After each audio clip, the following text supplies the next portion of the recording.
The silence came first. Not the kind that comes after screaming, nor the kind that waits patiently after death. This silence was thicker, like space pressing in from all sides. It was a silence born from vacuum and impact, a silence that knew something had gone terribly wrong. Selah Nyren blinked awake to a sky painted with twin suns, one gold and one cold blue, hanging motionless above a red horizon. Her breath rattled in her throat as smoke curled up from the ruined wreckage of the Verity's wake, a once sleek scientific vessel now little more than molten scrap. Pain arrived next, sharp, immediate, then fading into a dull throb behind her temples. Blood trickled from her scalp, matting strands of dark hair to her cheek. Her left leg was pinned beneath a twisted section of hull. Instinct screamed, and she pulled, biting down on her lip until the metal tore her uniform open and she rolled free, gasping against the pain. Nothing responded to her attempts at communication. The wrist-com flickered, showed static, then died. "Vera," she rasped. "Jamie's? Tan." Nothing. They were gone. Burned in the atmosphere, crushed beneath wreckage, scattered across the crimson sand of this uncharted moon. All of them. Her crew, her friends, her team. She knelt in silence, the sky enormous above her, the wreck of her purpose smoldering behind. It took a full planetary cycle before she accepted that no rescue would come. The crash had occurred on Ithran 6, a volatile moon along the disputed border between human systems and the Zorlan Convergence. Its designation in the archives was minimal, unclaimed, untamed, probably uninhabited. But her mission hadn't been military. She was a botanist, part of a peace initiative meant to prove the soil of conflicted planets could still give life, even after war. The irony tasted bitter in her mouth. Her injuries were treated with salvaged medical foam and field bandages. She rationed food and water, collecting condensation from the ship's remaining coolant systems. By the third night, the temperatures had plunged to -30. Selah spent it buried beneath heat foil and insulation pads, listening to the wind scream across the rocks. By the 7th night, her rations ran out. On the 8th, she began to forage. By the 9th, she realized she wasn't alone. Vren Tazur had not intended to see another human in his lifetime. His people, the Zalari, did not forgive easily. Especially not after the fires of the Estelle War. He had fought in it, once, a decorated tracker, known for his ability to follow targets across barren moons and across solar storms. He'd left the military long ago, retreating to the forested regions of Ithran 6 to live alone with his memories and his guilt. But the sky had cracked open 10 cycles ago, and he had watched the human vessel burn its way through the clouds, trailing fire like a wounded bird. It crashed deep in the northern ravines, far from any settlement. Still, he had gone. He told himself it was curiosity. What he found was a woman. Bleeding, burned, and stubbornly trying to repair a scanner with one functional arm and a rock. He watched her for 3 days. She did not scream. She did not panic.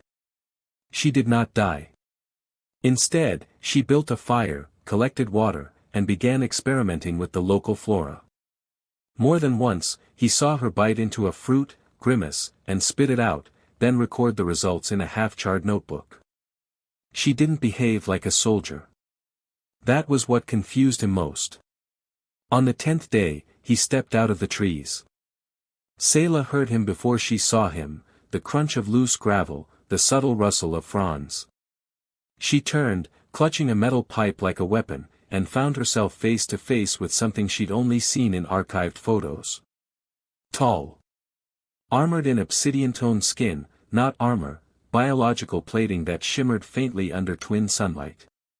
2 arms, 2 legs, but joints that bent the wrong way. For eyes, like twin sets of midnight orbs. His hands were empty. They stared at each other. He spoke first. Soft tones. Guttural consonants. She understood none of it. "I don't have a weapon," she said slowly. His eyes flicked to the pipe in her hand. She dropped it. He nodded. And then, to her astonishment, he knelt, opened a leather pouch, and revealed what looked like a plant, a sprouting herb with violet-gray buds. Lavender.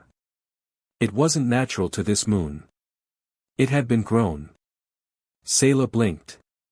Where did you get that? He placed it gently on the ground between them, then gestured at the soil and tapped his chest. Me. You. Grow. A question. A plea. A peace offering. She named him Vren. Not because he told her his name, at first, their languages were completely alien to one another, but because of the way he pronounced something that sounded like a greeting, repeated each time they met. He pointed to himself. Vren. She tried to mimic it. He laughed, or at least she thought he did. The clicking sound that rattled in his chest was sharp, amused. Then he pointed to her. Sayla, she said. He repeated it perfectly. It startled her, how gentle he could be. His claws were retractable. His voice soft.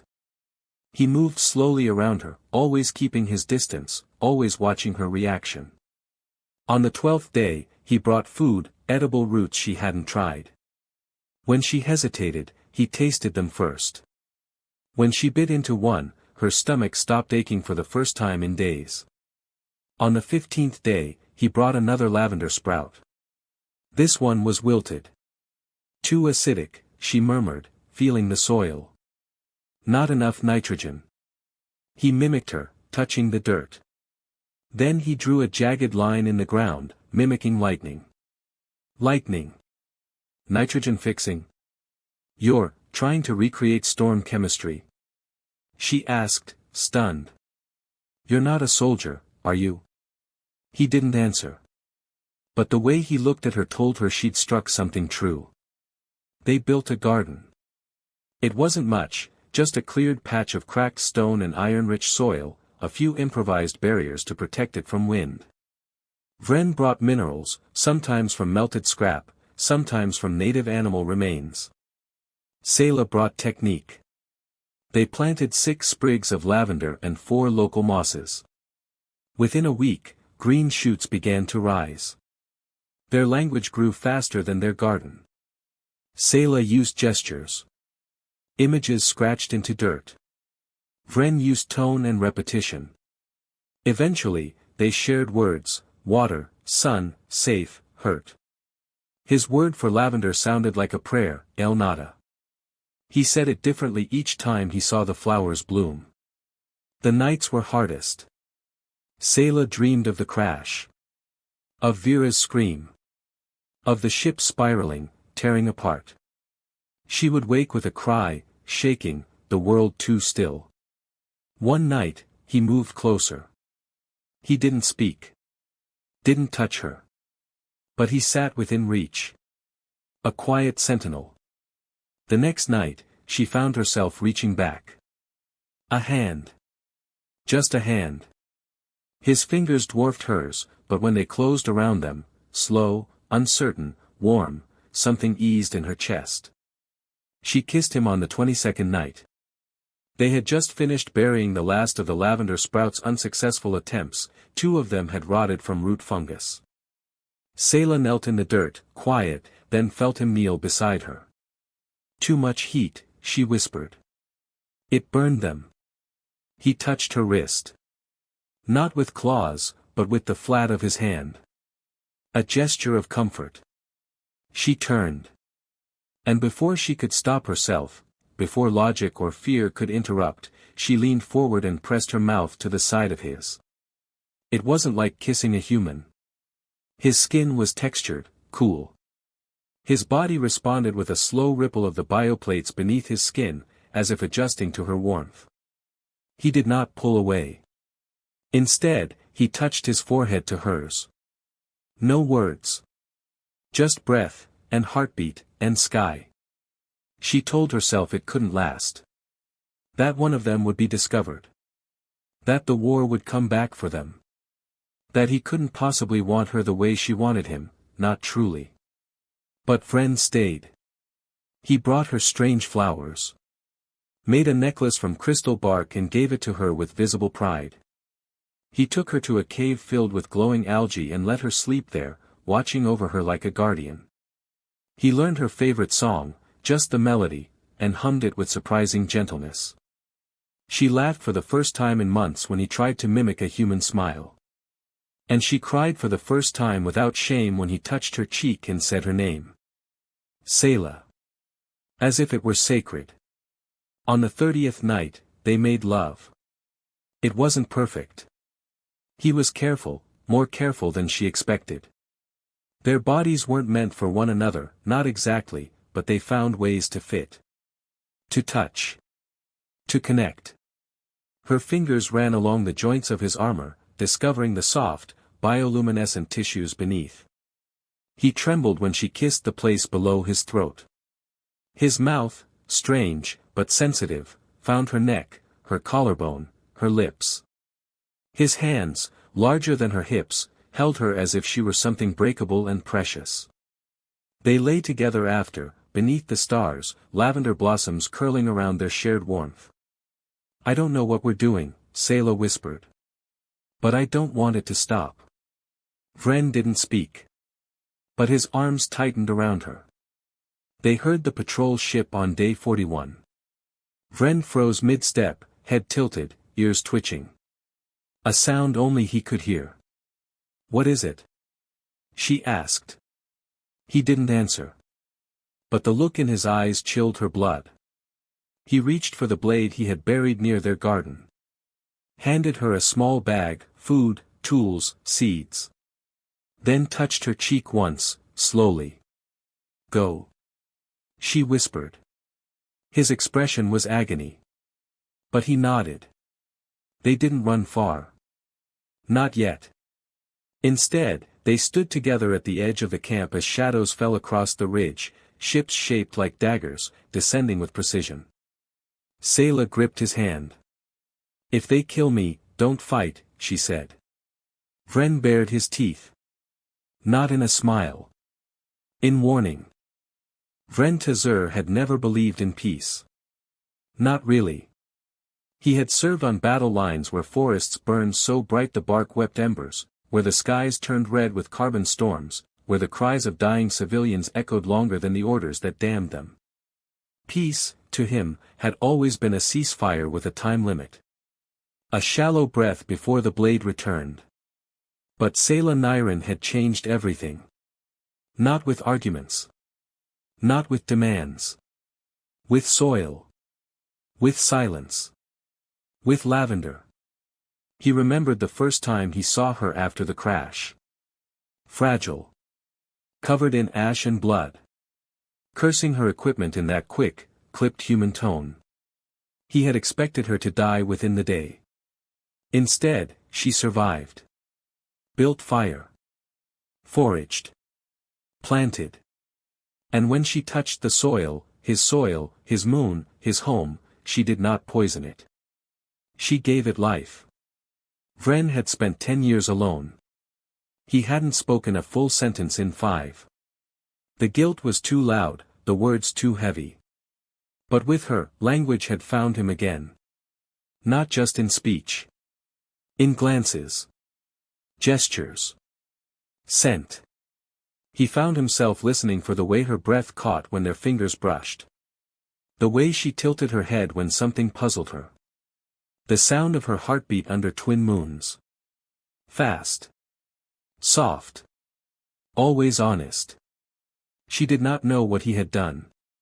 And yet, she trusted him. He wished she wouldn't.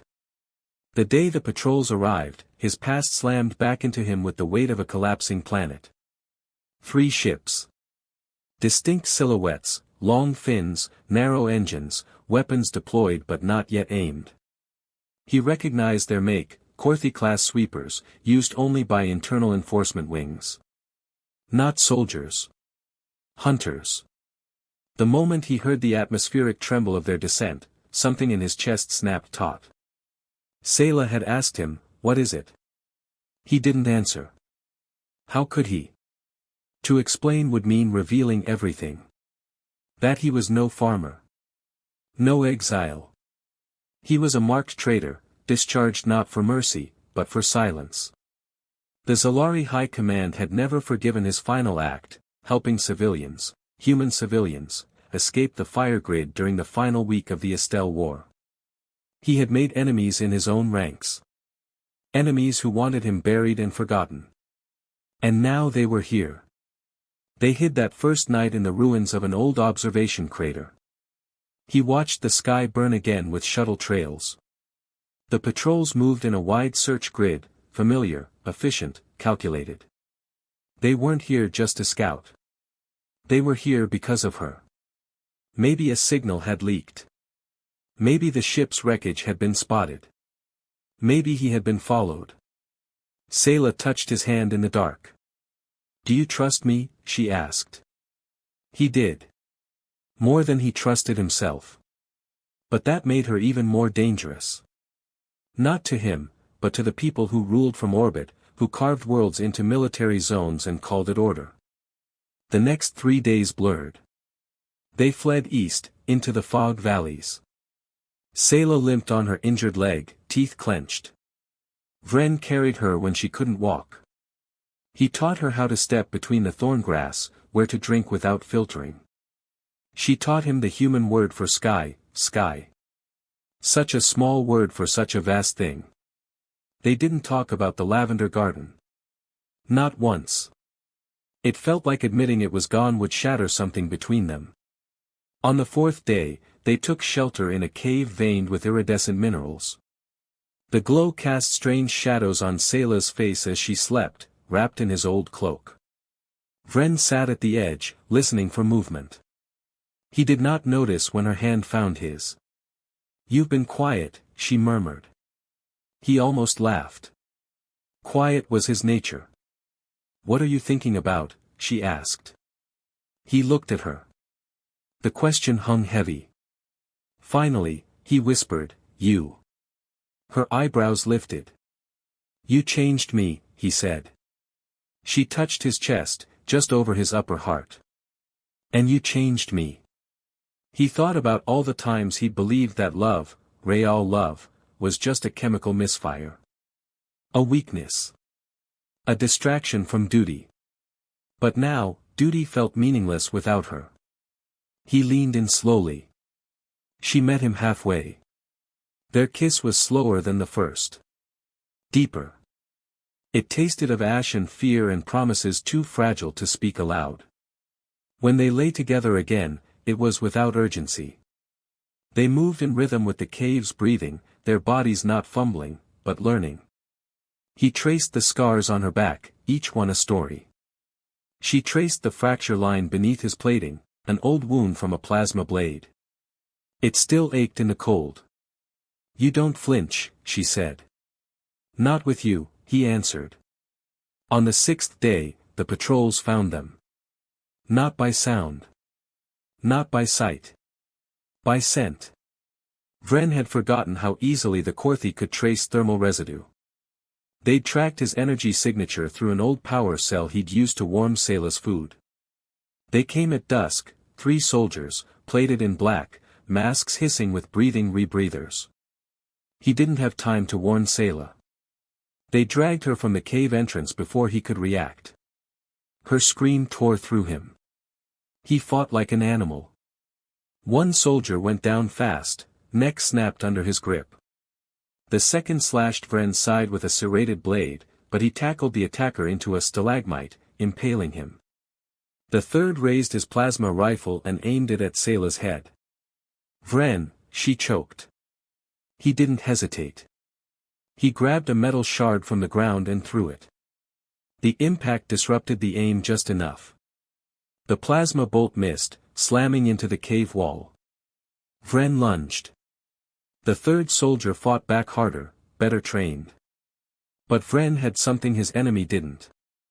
A reason. When it was over, he was bleeding from 5 places.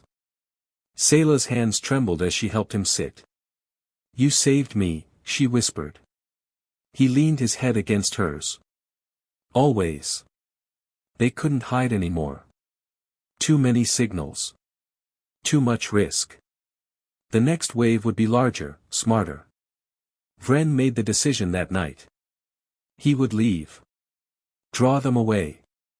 They wouldn't hunt her if they thought she was dead. Sayla must have sensed it. She didn't sleep.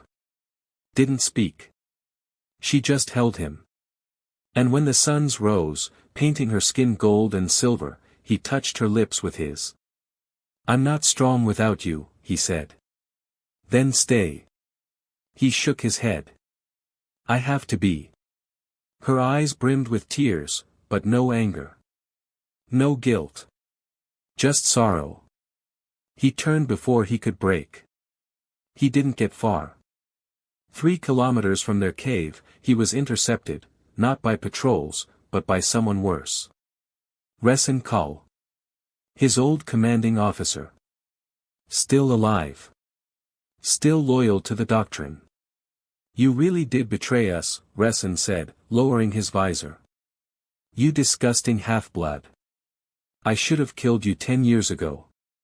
Vren didn't reply. "Do you love her?" He said nothing. Resen laughed. "Of course you do. Humans, always the weakness of the fallen. You think she'll save you?" "No," Vren said quietly. "She already did." They fought. Resen was stronger. Faster. Trained in close-quarters combat. Vren was wounded, exhausted, and outmatched. But he had purpose. And when the chance came, he used it. A low tackle. A blade hidden in his boot. One strike. Resen fell. Not dead, but dying.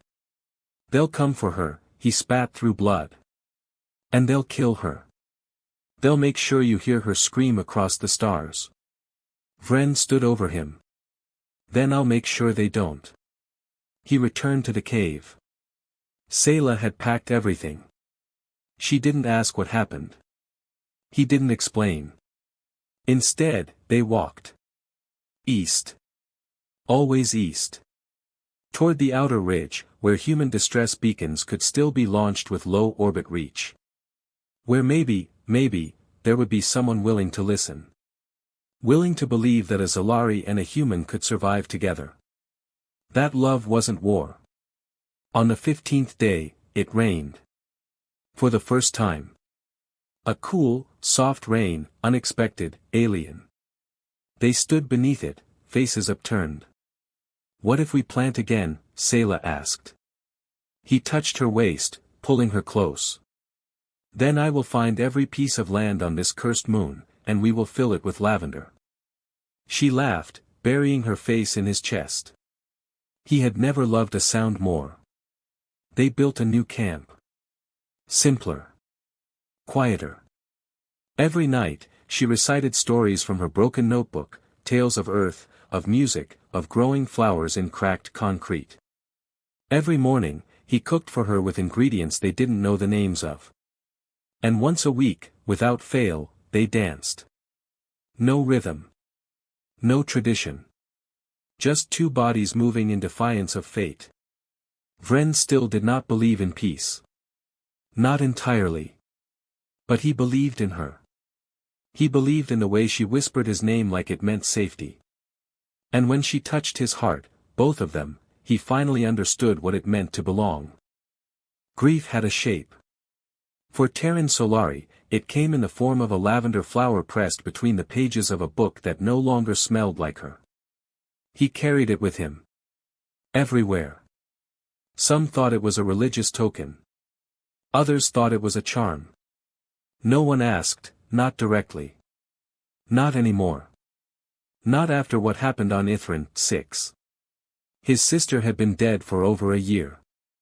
Officially, anyway. The crash had been unsalvageable. No distress signals recovered.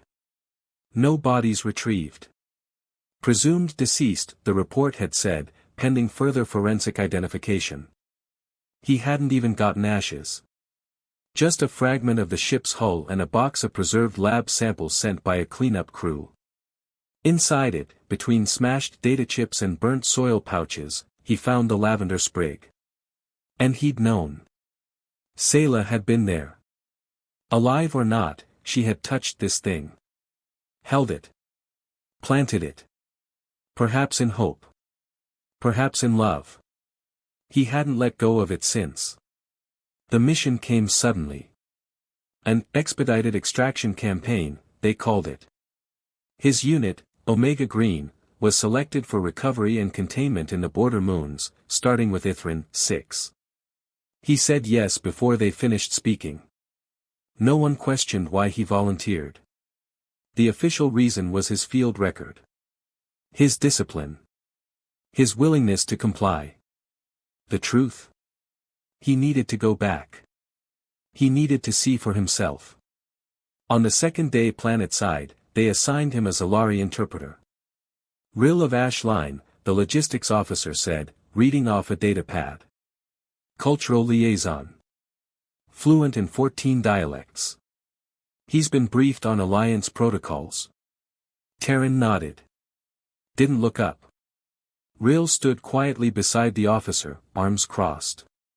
Tall and lean for his kind, with angular plating colored a pale silver blue and eyes that didn't flick around like the others did.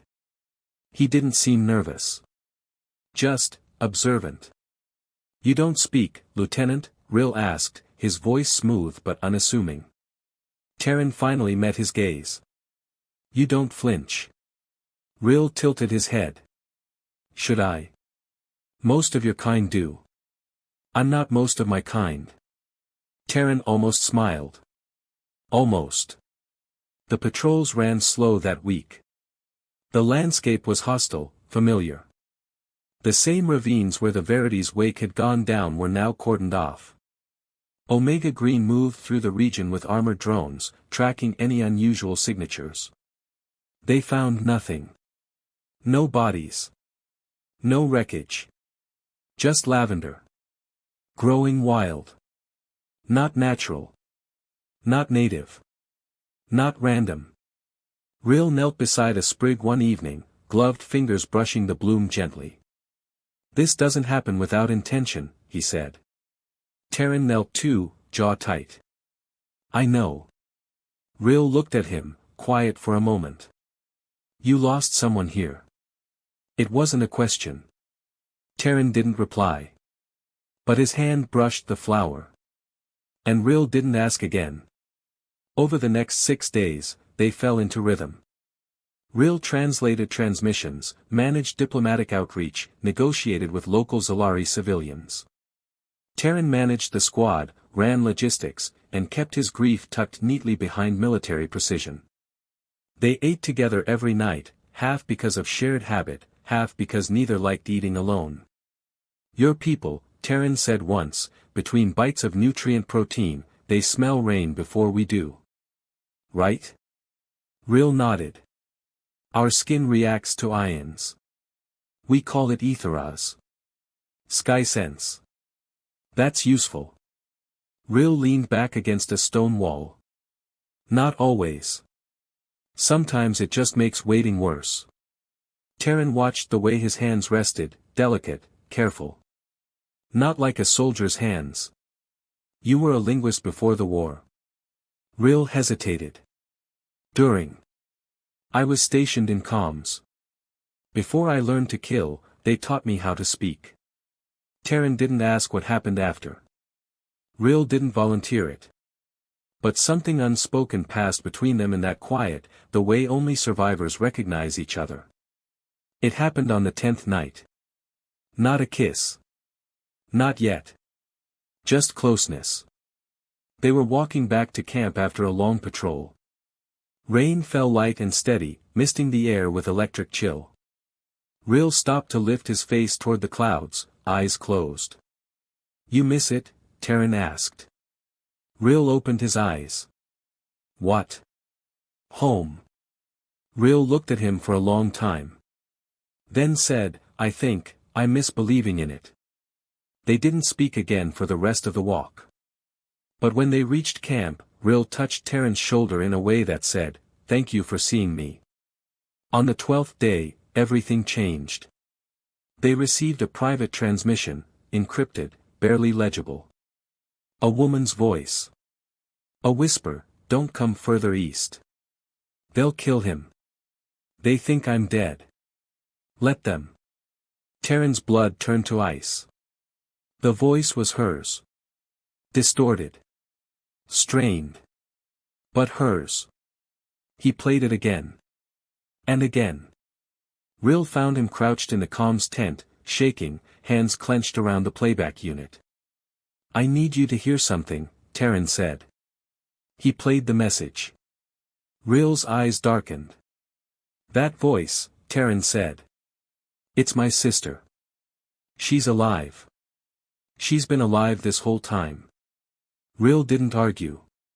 He just asked, who's they? Terran didn't ask permission. He went rogue. And Rill went with him. No hesitation. Just two men crossing a forbidden zone, alone, without backup. They followed the signal beacon hidden within the recording's echo, a tracking signature Sayla must have embedded to help them find her. It led them through a burned-out ridge and into an abandoned garden. There, in the soil, grew the last living piece of her. A lavender blossom. But this one wasn't wild. It was arranged beside a carved Zalari word in the dirt, hope. And beside it, a single track of footprints, one human. One not. They found the cave at dusk. And Terran saw her. Alive. Thin. Older. Stronger. Covered in dirt and ash and light. She didn't cry. She ran to him and threw her arms around his neck and laughed like someone who thought they'd forgotten how. You absolute bastard, she whispered. You're alive, he said. And then again, softer, you're alive. She pulled back. I thought you were dead. You thought I was dead. She smirked. You're not the only Solari who knows how to ignore orders. Behind her, a shadow moved. Terran's hand went to his weapon. Rill stepped between them. Don't, he said. And from the shadow stepped a Zalari man, taller than Rill, darker plating, war-worn. His hand rested gently on Sayla's shoulder. Not possessive. Just present. Just, there. And something in Terran's heart cracked. He saved me, Sayla said. Again and again. He gave me life back. Terran looked at Rill. Then at his sister. Then at the man who loved her. And he nodded. Once. That night, they sat around a fire built from driftwood and sand crystals. Rill told stories in 3 languages. Sayla laughed. Terran watched the way Rill's eyes reflected the flames. And when the others slept, he stood beside him, silent. Rill didn't turn. Just whispered, you look at me like I'm a secret you're afraid to say out loud. You're not wrong, Terran murmured. A long silence. Then, say it anyway. Terran's voice broke. I don't want to leave. Rill's voice was gentle. Then don't. They kissed beneath the twin moons. Not perfectly. Not smoothly. But real. Terran's hands shook. Rill's mouth was too warm, too strange, too right. And when they broke apart, breathless, Terran laughed. What? Rill asked. My sister's gonna say, I told you so. Rill smiled. Good. Let her.